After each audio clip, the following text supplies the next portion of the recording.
Okay, so we've all heard about ESG for big corporations, right? Environmental, social, and governance. But what if we took that exact same framework and applied it to you? Well, today we are diving into a really fascinating new concept that does just that, the personal ESG reporting standard for 2025. So let me just start by asking you a question. If you had to put a score on your daily life, your commute, what you buy, even the conversations you have, what would your personal impact score actually be? Kind of tough to answer, isn't it? Well, believe it or not, there's a new framework that's here to help us figure that out. It's called the Personal ESG Reporting Standard, and it's all about trying to quantify the impact of our individual everyday choices. Let's see how it works. Okay, so here's how we're going to break this down. First, what even is personal ESG? Then we'll walk through each of those letters, the E, the S, and the G, to see what they really mean for you and me. And finally, we'll look at how this all gets tied together in a daily report. So, first up, what is personal ESG? Well, think of it like this. We're taking these really powerful ideas that guide huge companies, and we're pulling them out of the boardroom and right into our daily lives. So here's the official definition. It's a standard for assessing the environmental, social, and governance impact of your day-to-day activities. And this isn't just, a one-time thing. The whole idea is to build a complete picture based on a full year of data, with 2025 being the year to kick off this assessment. Now, this is where it gets really interesting. For a big corporation, the E might be about emissions from a giant factory. For you, it's about choosing to drive or bike to work. Corporate S is about ethics in a supply chain. Your S is about the quality time you spend with your family and community. It's a huge shift in perspective, but the principles are the same. All right, let's dive into that first pillar, the E for environment. This is where we get down to the nuts and bolts of tracking the actual footprint of your daily life. So the standard gets pretty specific here. It suggests tracking your mobility, what you use to get around and how far you go. It even considers your home as the base for all your journeys, which is super relevant for anyone who works from home.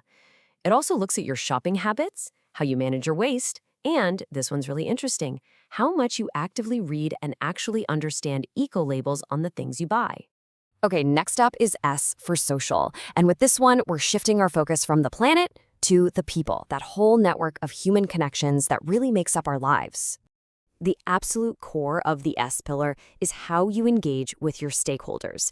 But we're not talking about investors or customers here. In personal ESG, your stakeholders are your family, your friends, your colleagues, your community. The S pillar is all about measuring how you engage with them. And this chart illustrates the key metric perfectly. According to this standard, the main way to measure your social impact is by tracking your time. Where does your most precious resource, your time, actually get spent? Is it with family, in the community, with colleagues? It's a simple but powerful measurement. And finally, we get to G for governance. Now, I know, that sounds super corporate, right? But in this standard, it's all about you. It's about your personal ethics, your knowledge, and the process behind your decisions. It's the how and the why you do what you do. The standard breaks G down into a pretty clear three-step process. First, you actively seek knowledge to reduce your own personal risks, whether that's financial, ethical, whatever. Second, you engage in real discussions about these topics. And third, you actually gather evidence to back up your actions. For instance, if you're choosing a new local shop, this could literally mean doing a site visit just to check out their practices for yourself. So we've got E, S, and G. But how in the world do you keep track of all this stuff? Well, that's where the idea of a daily report comes in. And it's what turns these big ideas into concrete, personal data. And here's the key. This isn't a test you take once and you're done. It's meant to be a continuous process.